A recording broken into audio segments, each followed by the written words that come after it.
Rose, the keys. Just get the keys. I don't know where they are. Rose! Sink into the floor. Wait. Sink.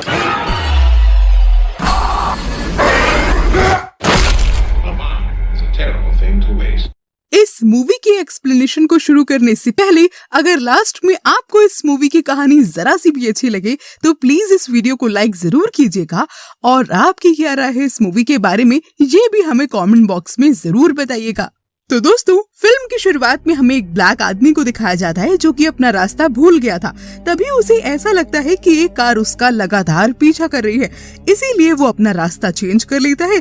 लेकिन कुछ ही देर के बाद एक आदमी आकर उस पर हमला कर देता है और वो वहीं पर बेहोश हो जाता है और वो उसे कार में रखकर कहीं लेकर चले जाते हैं। इसके बाद सीन शिफ्ट हो जाता है और हम क्रिस वॉशिंगटन नाम के एक आदमी को देखते हैं जिसके पास थोड़ी देर में उसकी गर्लफ्रेंड रोज पहुंचती है। रोज चाहती है कि क्रिस उसके पेरेंट्स से मिले, लेकिन क्रिस इसके लिए मना कर देता है क्योंकि क्रिस को लगता है कि रोज के पेरेंट्स को उसके ब्लैक होने से शायद कोई प्रॉब्लम हो सकती है। लेकिन रोज के समझाने के बाद क्रिस रोज के पेरेंट्स से मिलने के लिए तैयार हो जाता है और दोनों जाने लगते हैं। तभी रास्ते में क्रिस अपने दोस्त रॉड को कॉल करता है और उसे अपने डॉग का ख्याल रखने को बोलता है। तभी अचानक से गाड़ी के सामने एक हिरन आ जाता है और उन दोनों का एक्सीडेंट होते होते बच जाता है। लेकिन इस सब के बीच वो जो हिरन होता है उसकी मौत हो जाती है। तभी वहाँ पर थोड़ी देर में एक पुलिस ऑफिसर आता है और क्रिस से उसका ड्राइविंग लाइसेंस मांगने लगता है, जबकि जो कार होती है वो तो रोज चला रही होती है। क्रिस के साथ ये सब उसके ब्लैक होने की वजह से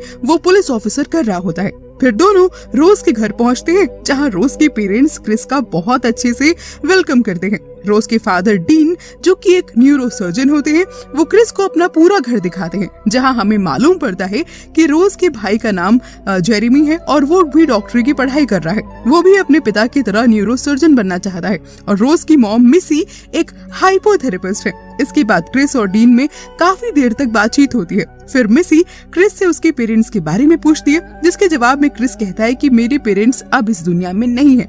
इस बातचीत के दौरान तभी डीन क्रिस की स्मोकिंग की हैबिट को भी नोटिस कर लेती है और उससे पूछते भी हैं, जिस पे क्रिस कहता है कि मैं जल्द ही स्मोकिंग को क्विट करने वाला हूँ। तभी डीन कहते हैं कि मेरी वाइफ मिसी इसमें तुम्हारी हेल्प कर सकती है। वो स्मोकिंग छुड़ाने में तुम्हें हिप्नोटाइज करके हमेशा के लिए इससे छुटकारा तुम्हें दिलवा सकती है, लेकिन इसके लिए क्रिस मना कर देता है। इसके बाद डीन बताता है कि इसी वीकेंड हमारे घर पर एक पार्टी होने वाली है जिसमें हमारे सभी दोस्त रिश्तेदार आने वाले हैं। तभी वहाँ रोज का भाई जेरेमी आ जाता है।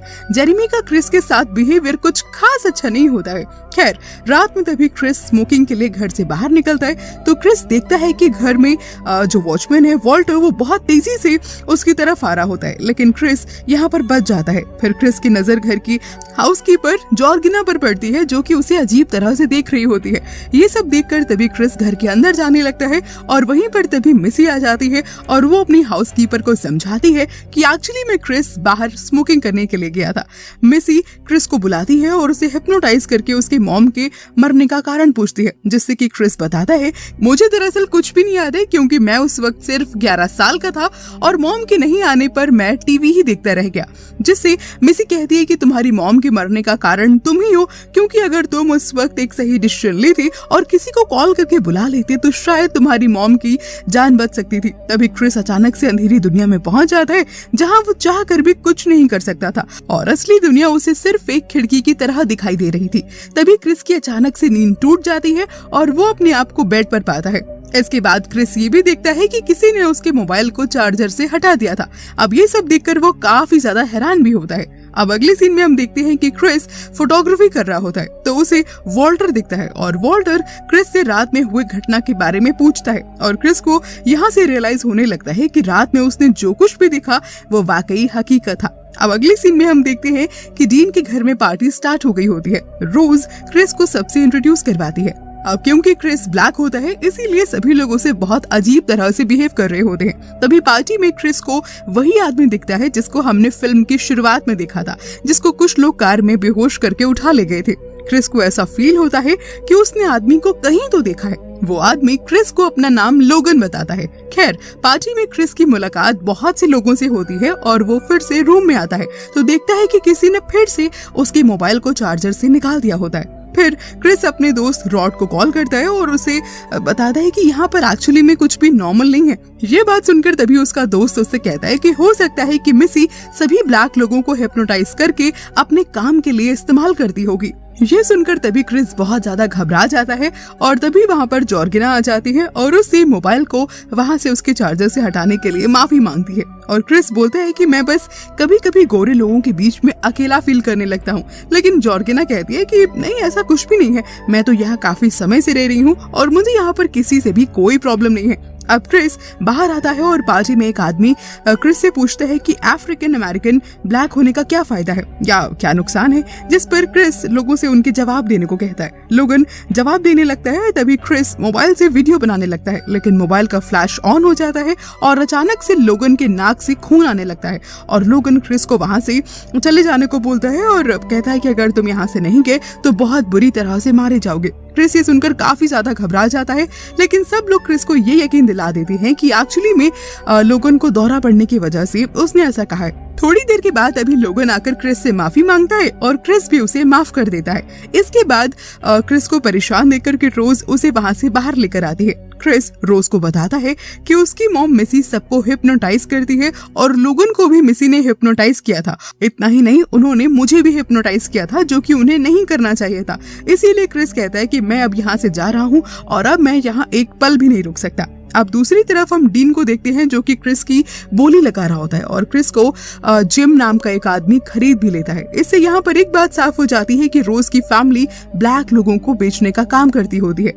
वहीं अब दूसरी तरफ बातों ही बातों में क्रिस रोज को अपनी मॉम के बारे में बताता है। इसीलिए क्रिस कहता है कि अब इस दुनिया में तुम्हारे अलावा मेरा कोई भी नहीं है, मैं अपनी पूरी जिंदगी तुम्हारे साथ ही गुजारना चाहता हूँ। और इसके बाद ये लोग जब घर पहुँचते हैं तब क्रिस देखता है कि सभी लोग जा चुके होते हैं और वहाँ पर बस डीन, मिसी और जेरेमी होते हैं, जो कि क्रिस को बहुत ही अजीब तरह से देख रहे होते हैं।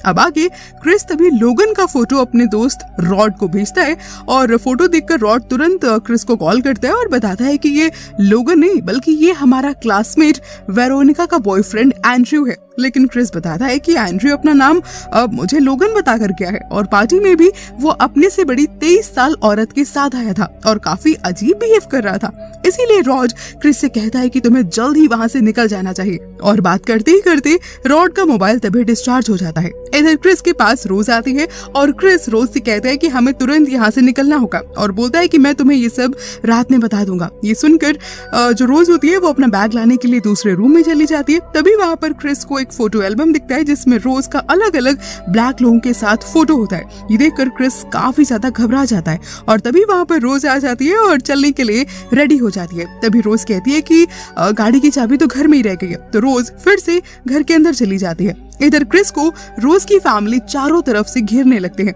और यहाँ पर हम देखते हैं कि चाबी रोज के हाथों में होती है। क्रिस उसे चाबी मांगता है लेकिन वो उसे चाबियां नहीं देती है और इस बात पर क्रिस रोज पर बहुत चिल्लाता है।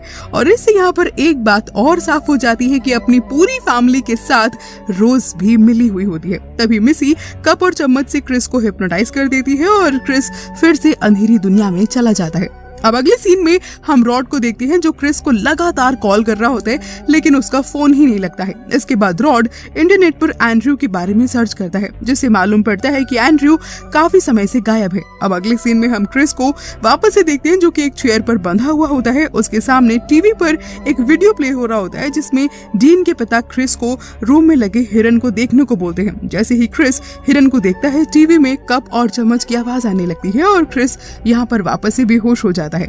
इधर रॉड पुलिस के पास जाता है और सारी बातें बता देता है, लेकिन पुलिस को उसकी बात मजाक लगने लगती है। इसीलिए रॉड घर वापस आकर फिर से क्रिस को कॉल लगाता है और इस बार फोन लग जाता है और फोन यहाँ पर रोज रिसीव करती है। रोज बताती है कि क्रिस यहाँ से 2 दिन पहले ही जा चुका है, उसकी मुझसे लड़ाई हो गई थी और वो गुस्से में अपना फोन यहीं पर भूल गया है। अब ये सुनकर रॉड को अजीब तो लगता है, इसीलिए वो कॉल को तुरंत रिकॉर्ड करने लगता है और तभी रोज उसे कहती है कि हो सकता है कि तुमने फोन इसीलिए किया हो क्योंकि तुम मुझे पसंद करने लगे हो। अब ये सुनकर रॉड काफी ज्यादा डर जाता है और तुरंत कॉल को डिस्कनेक्ट कर देता है। इधर क्रिस को जिम बताता है कि हम तुम्हारी बॉडी का ऑपरेशन करेंगे, जिसमें तुम्हारे ब्रेन को निकाल करके उसमें दूसरा ब्रेन लगाएंगे, जिससे कि तुम हमेशा के लिए अंधेरी दुनिया में चले जाओगे। ये सुनकर क्रिस पूरी तरह से टूट जाता है और क्रिस को फिर से हिप्नोटाइज कर दिया जाता है।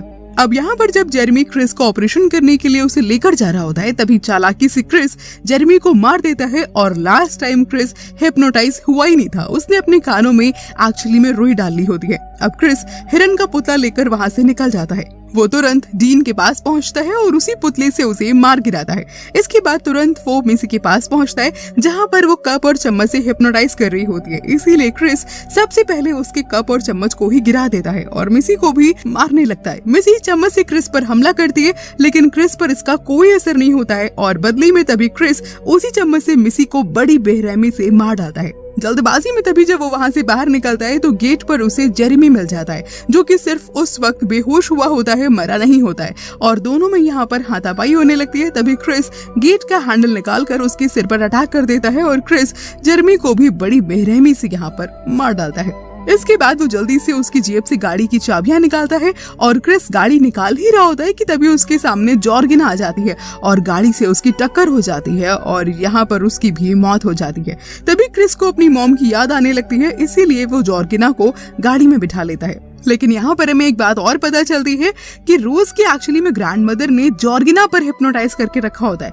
यानी कि जॉर्गिना का बहुत पहले ही ट्रांसप्लांट हो चुका होता है और वो झटके में तभी होश में आती है और क्रिस पर हमला करने लगती है, जिससे कि कार का एक्सीडेंट हो जाता है और अब फाइनली यहाँ पर जॉर्गिना मर जाती है और क्रिस भी बहुत बुरी तरह से जख्मी हो जाता है। क्रिस जैसे ही बाहर आता है तो रोज उस पर गन फायरिंग करती है और तभी वहाँ पर वॉचमैन आकर क्रिस पर अटैक कर देता है, लेकिन क्रिस अपने मोबाइल का फ्लैश ऑन करके वॉल्टर को ठीक कर लेता है। वॉल्टर जल्दी से रोज से उसकी गन ले लेता है और पहले वो रोज को शूट करता है और उसके बाद खुद को गोली मार लेता है। लेकिन यहाँ पर रोज पूरी तरह से नहीं मरी होती है, इसीलिए वो धीरे धीरे गन की तरफ बढ़ी रही होती है क्रिस को मारने के लिए और तभी क्रिस वहाँ पर पहुंचकर रोज का गला दबाकर उसे मारने लगता है। लेकिन यहाँ पर रोज उससे कहती है कि मैंने तुमसे बहुत प्यार किया है। ये सुनकर क्रिस रोज को पूरी तरह से नहीं मारता है और उसे छोड़ देता है और तभी वहाँ पर उसका दोस्त रॉड गाड़ी लेकर पहुंच जाता है। क्रिस तुरंत ही गाड़ी में बैठकर वहां से निकल जाता है, लेकिन थोड़ी देर के बाद ही हम देखते हैं कि रोज की डेथ हुई अब पूरी तरह से यहाँ पर हो जाती है